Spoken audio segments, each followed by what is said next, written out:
Olá, bom dia, graça e paz, que Deus abençoe esse dia e todos aqueles que estão no propósito da leitura da Bíblia. Vamos lá para mais um capítulo da Bíblia, Mateus capítulo 16, aonde hoje, nesta manhã, nós vamos estudar. Olha só os tópicos: os fariseus e os saduceus pedem um sinal. Nós vamos falar acerca disso. O fermento dos fariseus e dos saduceus. A confissão de Pedro.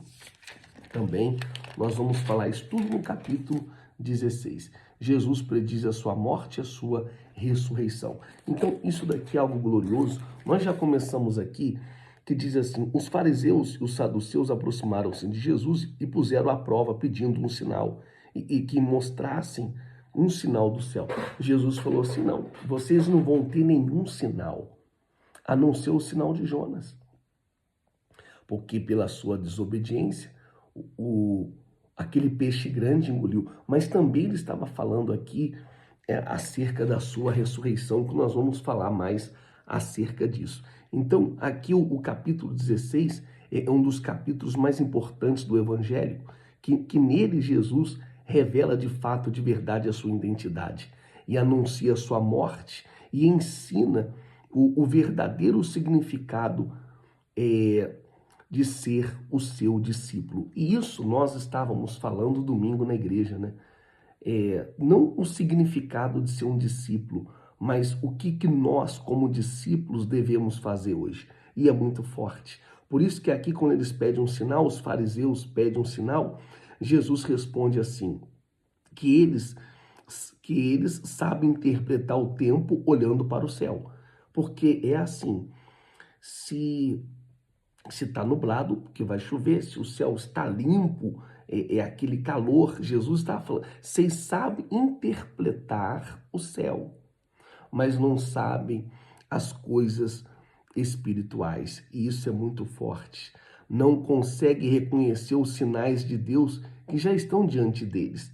Então ele diz que o único sinal que eles seria dado é o sinal de Jonas, referindo a sua morte, o sepultamento e a ressurreição ao terceiro dia, que depois de 3 dias Jonas saiu do fundo daquele peixe grande. É uma verdade. Então aqui no verso 5 até o verso 12, fala do fermento dos fariseus e dos saduceus. Então os discípulos, eles esqueceram de levar os pães. Então, eles não levaram os pães. E eles ficaram um pouco aflitos. E isso eu trago para mim, para você e para todos nós que está acompanhando essa leitura bíblica. Vamos confiar mais. Tenha paz no seu coração. Tenha paz. Jesus fez eles lembrar. Poxa, lembra da multiplicação dos 5 pães e 2 peixinhos, que foram 4.000 homens, fora as mulheres e as crianças que foram alimentadas e ainda sobraram? Nós temos que ter essa confiança, porque é muito forte. Então os discípulos esqueceram o pão e pensam que Jesus está falando sobre comida, mas Jesus explica que o fermento representa aqui o ensino e influencia dos fariseus e dos saduceus. Assim como um pouco de fermento levado em toda a massa, uma falsa doutrina pode contaminar toda a vida espiritual. Por isso que uma vez você lendo a Bíblia, você vai andar com as suas próprias pernas.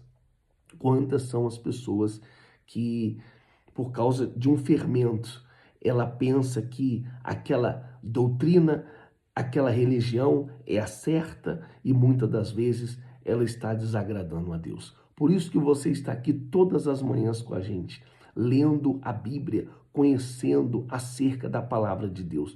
Não é um pensamento meu, não é aquilo que eu acho, é a palavra de Deus. Nós precisamos vigiar o que ouvimos, em quem acreditamos e mantendo nossa fé fundamentada na palavra de Deus. Aqui no livro de Mateus, também ele continua no verso 13 ao verso 20, fala da confissão de Pedro e que Jesus falou para ele: não foi o sangue nem a carne que te revelou isso, mas foi meu Pai. E eu te digo que quem revelou isso para você não foi eu nem a pastora Kátia. O que revelou isso para você foi o Senhor Jesus, de você estar conosco, nos acompanhando, de você estar no nosso ministério, você que criou raiz, você que cresceu e tem dado frutos. Quem revelou isso para você foi o Todo-Poderoso de Israel. E isso é muito forte. Então, Jesus falou assim: quem dizem os homens ser o filho do homem? Eles responderam: alguns dizem ser João Batista, outros Elias, Jeremias e outros os profetas. E Jesus falou: e vocês? Quem vocês pensam que eu sou? E Pedro respondeu: tu és o Cristo, filho do Deus vivo. Jesus declara essa verdadeira foi revelada pelo Pai e disse: sobre esta pedra edificarei a minha igreja. Olha só, sobre essa pedra.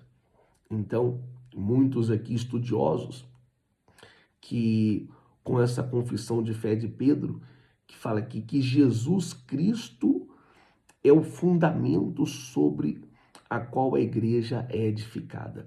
Se a igreja não estiver edificada no Senhor Jesus, ela vai afundar.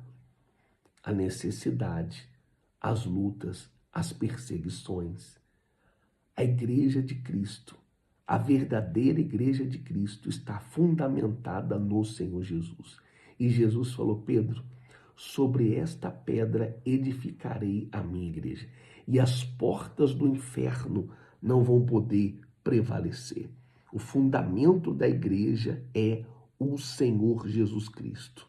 Então, quando Pedro falou assim, tu és o Cristo, Filho do Deus Altíssimo, isso é algo glorioso.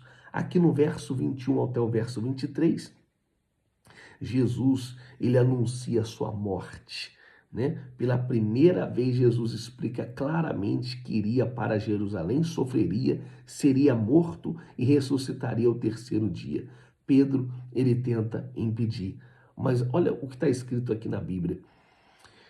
Para trás de mim, Satanás, você é para mim uma pedra de tropeço. Então Pedro estava pensando ali segundo a lógica humana, enquanto Jesus seguia o plano perfeito de Deus. Por isso que nós temos que viver a fé, temos que estar com Deus. Não é os nossos planos. O coração do homem faz planos, mas a resposta final, ela vem de Deus. Então, Pedro estava com a mente humana, mas Jesus falou: para trás de mim, Satanás. Nós temos que crer, creia de todo o seu coração. Pode ter fugido do teu controle, mas não fugiu do controle de Deus. Isso aqui é muito forte, né? Nem sempre o plano de Deus coincide com os nossos desejos, né?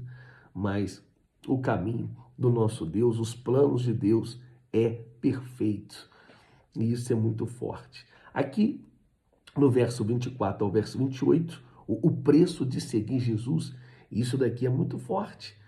Jesus, ele faz aqui um dos maiores convites do Evangelho. Ele fala assim, ó: se alguém quer vir após mim, negue a si mesmo, toma a sua cruz e siga-me. Então, negar a si mesmo significa colocar Cristo acima da nossa própria vontade. Ele falou, ó, deixa eu repetir aqui, Mateus 16, 24. Se alguém quer vir após mim, negue a si mesmo, toma a sua cruz e me siga. Toma a sua cruz. Toma a sua cruz, carrega a sua cruz, viva a sua fé. E tomar a cruz significa o quê? É obedecer a Deus. Isso aqui exige renúncia, perseverança e fidelidade.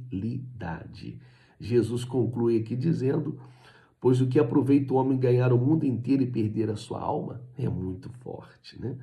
É muito forte. Nada neste mundo vale mais do que a gente entregar a nossa vida para Cristo. Então, aqui no capítulo 16, ele nos ensina aqui esses tópicos que eu falei para você. Temos que reconhecer o Senhor Jesus como o Filho de Deus. Precisamos ter discernimento e não ser influenciado por falsos ensinos. O fermento, né, multidão, igreja grande, cheia, mas será que ali está levando a palavra de Deus? E eu aprendo aqui, o que eu mais aprendi aqui, que o plano de Deus é maior do que a nossa compreensão, é maior do que os nossos planos.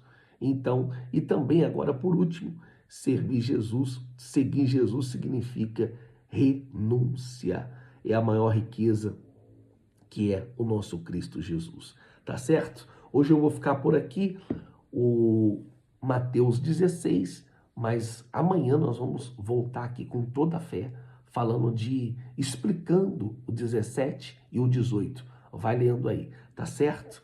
Vai lendo, vai se fortalecendo na palavra do nosso Deus. Deus abençoe a todos, um beijo no seu coração e se assim o nosso Deus permitir, nós vamos estar aqui amanhã, nesse mesmo canal, nesse mesmo horário. Deus abençoe a todos.